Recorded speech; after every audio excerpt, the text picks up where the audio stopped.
जेठ भगवान की रीति है, उठपटांग कोई काम नहीं करेंगे।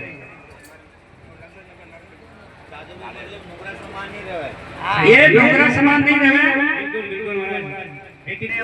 चादर मुआ सकती है यो तराजू अगर नेम में राजा में। और आप सबने बेग भगवान में जो विराजमान सभी ने महाकाल द्वारा 29 तारीख को गुरु गुरु गुरु भंडारो है, आप सबने पधारना। जय हो स्वामी महाराज की जय हो। सोमनाथ जी मांग करूं कि आपने 2.5 महीने में हर चीज की शिक्षा दी थी। मानना मां माननी, बहन ने बहन माननी, गलत रस्तों पहले कहीं भी हो सब ताकत होगी।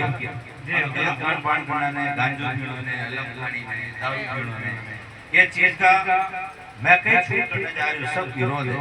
अगर खावेला तो नारगी में क्या गुरु महाराज आपने, मैं खुद ही नशो न करूँ, आपने भी नहीं कर पाए। सदगुरु भगवान की जय हो।